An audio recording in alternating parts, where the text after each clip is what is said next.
इसका अर्थ भी इस समय ही तुम आत्माएं समझते हो। आत्मा के बुद्धि में ही ये सब कुछ रहता है। बुद्धि आत्मा की स्मृति शक्ति, आत्मा के बुद्धि में ही ये सब कुछ रहता है। आत्मा ही जानती है मेरी आँख, मेरा नाक, मेरा कान, ये शरीर मेरा है। आत्मा ही कहती है, आत्मा कहती है ये शरीर रूपी महल मेरा है। आत्मा को अभी मालूम पड़ा है। हम आत्माओं को क्या मालूम पड़ा है? बाप ने कौन सी नॉलेज दी है कि मुझ आत्मा के अंदर पूरे 84 जन्मों का पाठ भरा हुआ है। देखो बाबा कहते हैं, देखो कितनी गुप्त बातें हैं। अब ये सब बातें बाप के सिवाय कोई तुम्हें नहीं बता सकता है। देखो आत्मा को रॉकेट भी कहा जाता है। आत्मा रॉकेट कैसे है? रॉकेट को कितने में कितना उड़ाएंगे, कितना तेज रफ्तार से भागेगा। बाबा कहते हैं आत्मा को रॉकेट भी कहा जाता है। कैसे है रॉकेट?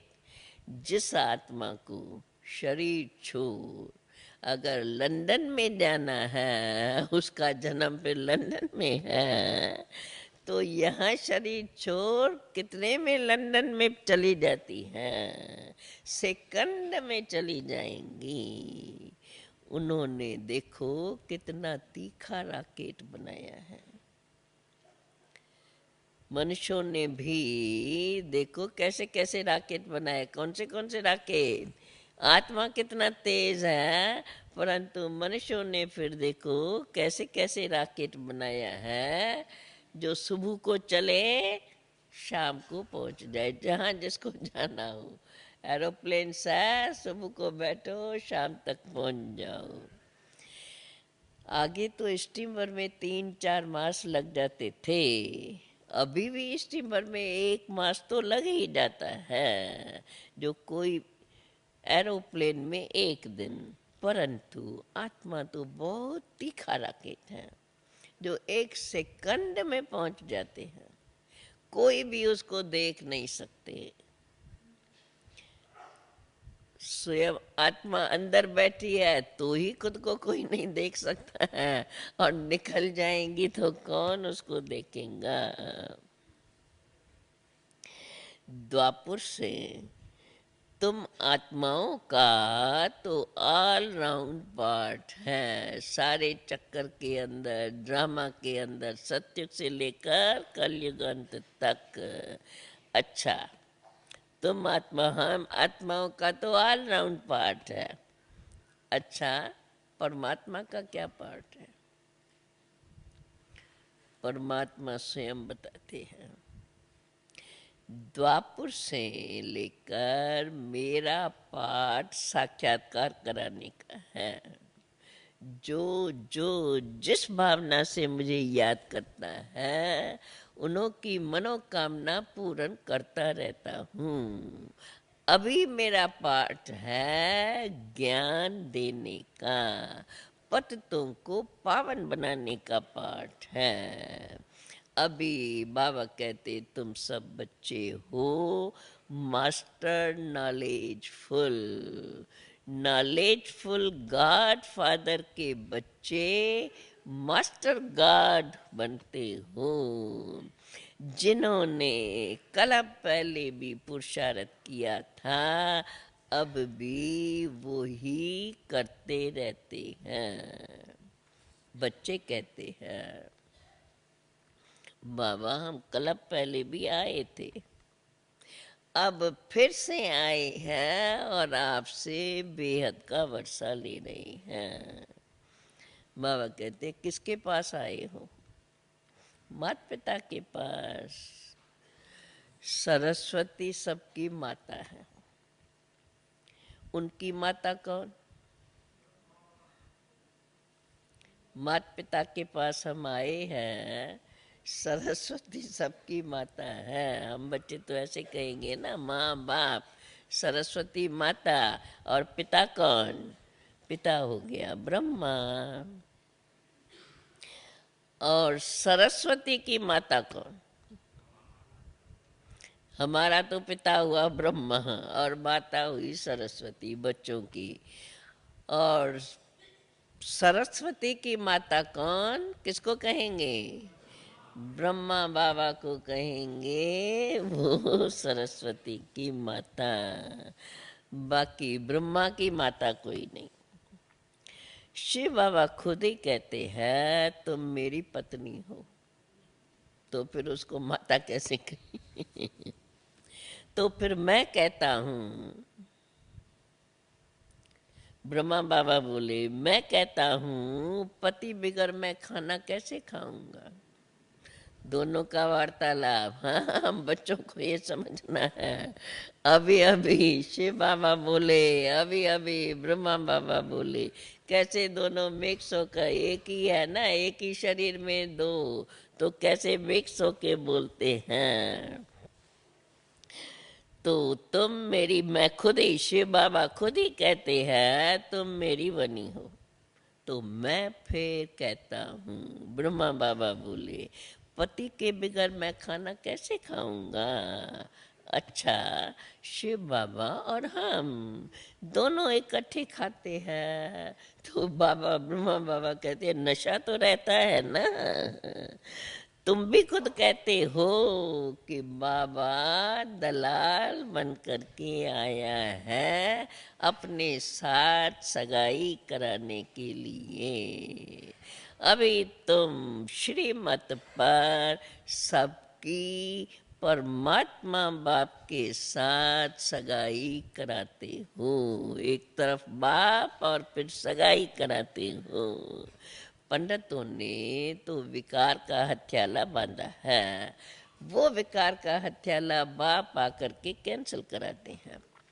बाप कहते हैं तुम ज्ञान चिता पर बैठो तो गौड़े बनेंगे।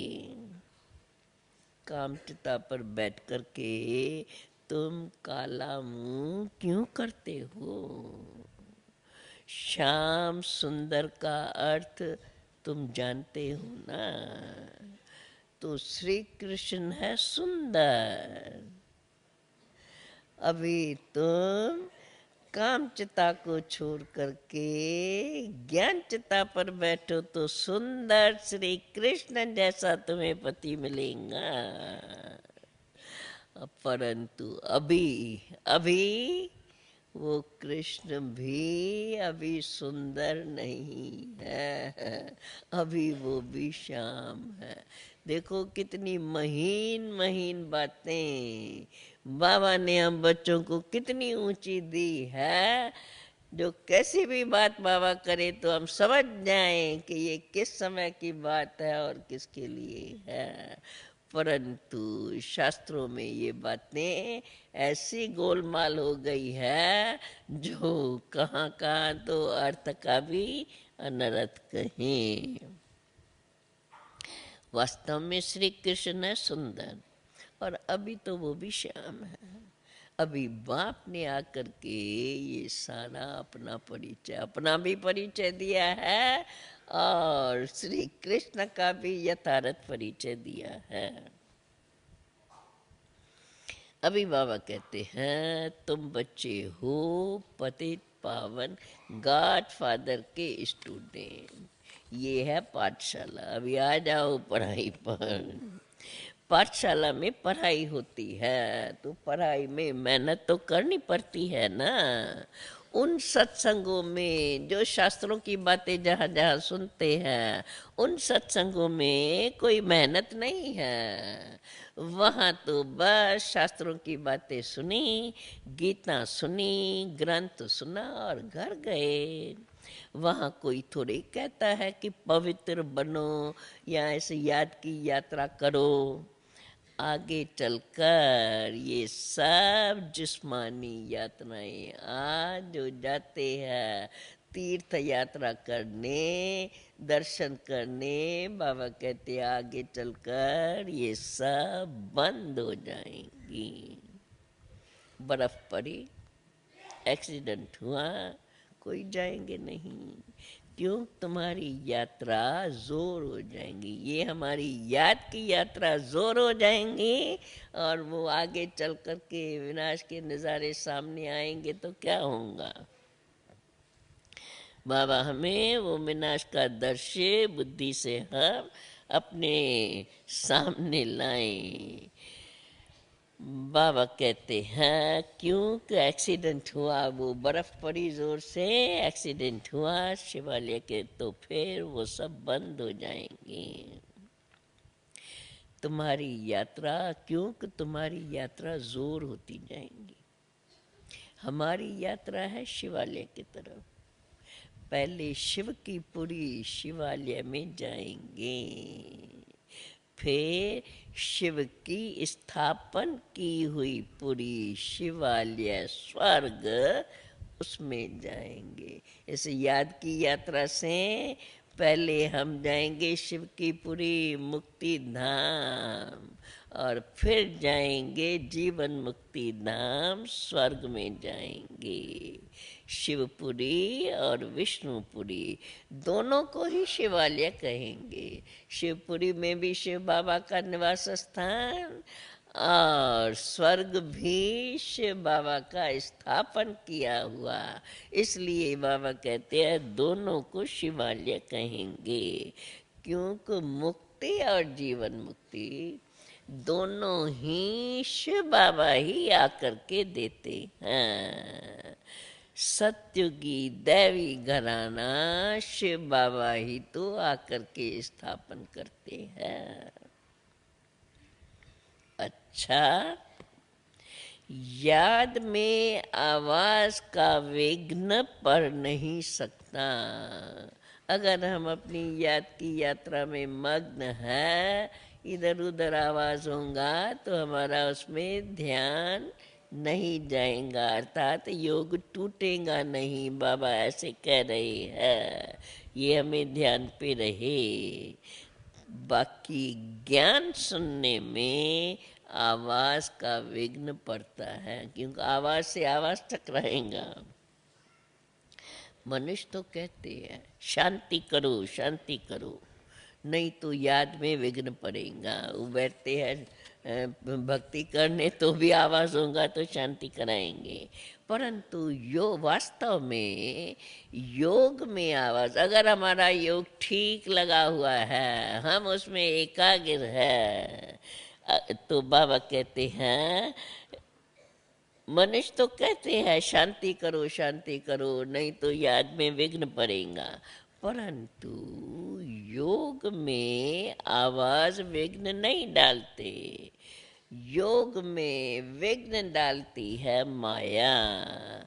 बच्चों के साथ तो माया की ही तो युद्ध है। बच्चों को युद्ध के मैदान में हार नहीं खानी है। माया कितना भी आवे, बच्चों को याद की यात्रा इतनी बाबा कहते हैं तेज रखनी है, जो हार नहीं खानी है। माया तो गुस्सा लगाती रहती है। माया ने अगर नाक पर गुस्सा लगाया तो ये गिरा, फिर खड़े हो गए, फिर दूसरा गुस्सा नाक पर लगाया तो ये मरे। बाप कहते हैं ये माया काम क्रोध के गुस्से मारती रहती हैं, इससे तुम्हें बहुत बहुत सावधान रहना है, गुस्से खाने नहीं है। इतना पहलवान बनकर के सामना करना है, जो माया गुस्सा लगाने की कोशिश करे, और हम सदा उनसे बचे रहें। अच्छा, अच्छा, बाबा ने बचाने की विधि बता दी है। सदा माया से बचे रहें और याद की यात्रा में सदा तत्पर रहें। अच्छा, मीठे मीठे सिकील दे बच्चों प्रेत, मात पिता बाप दादा का याद प्यार और गुड मॉर्निंग। रूहानी बाप की रूहानी बच्चों को नमस्ते। रूहानी बच्चों की रूहानी बाप को नमस्ते। अभी फिर नियम अनुसार मुरली का सार धारणा युक्त ज्ञान के सभी अलंकारों को धारण कर स्वदर्शन चक्रधारी त्रिनेत्री त्रिकालदर्शी अर्थात मास्टर गार्ड बनना है। बाप के राइट हैंड धर्मराज को भी स्मृति में रखकर कोई भी विक्रम नहीं करना है। सजाओं को याद करेंगे तो डर लगेगा ना, तो बचे रहेंगे। तो बाबा कहते हैं धर्मराज को स्मृति में रख, कोई भी विक्रम नहीं करना है। पावन बनने की प्रतिज्ञा करके विकार में नहीं जाना है। आज का वरदान, स्मृति के महत्व को जानकर अपनी श्रेष्ठ स्थिति बनाने वाले अविनाशी तिलकधारी भव। स्मृति के महत्व को जानकर अपनी श्रेष्ठ स्थिति बनाने वाले अविनाशी तिलकधारी भव। भक्ति मार्ग में तिलक का बहुत महत्व है। देखो, जब राज देते हैं तो तिलक लगाते हैं। सुहाग और भाग्य की निशानी तिलक है। ज्ञान मार्ग में फिर स्मृति तिलक, स्मृति के तिलक का बहुत महत्व है। जैसी स्मृति वैसी स्थिति होती है। अगर स्मृति श्रेष्ठ है तो स्थिति भी जरूर श्रेष्ठ होंगी। इसलिए बाप दादा ने बच्चों को 3 स्मृतियों का तिलक दिया है। याद है ना 3 कौन से? 3 स्मृतियां। स्व की स्मृति, मैं शुद्ध आत्मा हूं। बाप की स्मृति, और तीसरी ड्रामा। श्रेष्ठ कर्म करने के लिए ड्रामा की स्मृति। अमृत वेले इन तीनों स्मृतियों का तिलक लगाने वाले अविनाशी तिलकधारी बच्चों की स्थिति सदा श्रेष्ठ रहती है। याद रहे, अमृत वेले इन तीनों स्मृतियों का तिलक लगाने वाले अविनाशी तिलकधारी बच्चों की स्थिति सदा श्रेष्ठ रहती है। आज का स्लोगन, सदा अच्छा अच्छा सोचते रहो तो सब अच्छा हो ही जाएगा। जैसा सोच वैसा ही सामने रिजल्ट मिलेंगी, क्योंकि जैसा सोच ऐसे ही कर्म करेंगे तो ऐसी ही रिजल्ट मिलेंगी। अच्छा अच्छा सोचते रहेंगे, अच्छे अच्छे श्रेष्ठ कर्म करते रहेंगे, तो रिजल्ट भी अच्छी ही मिलेंगी। और अच्छी रिजल्ट देख करके सदा खुश रहेंगे। ऐसे खुशनुमा बच्चों को बाप दादा का याद प्यार और नमस्ते।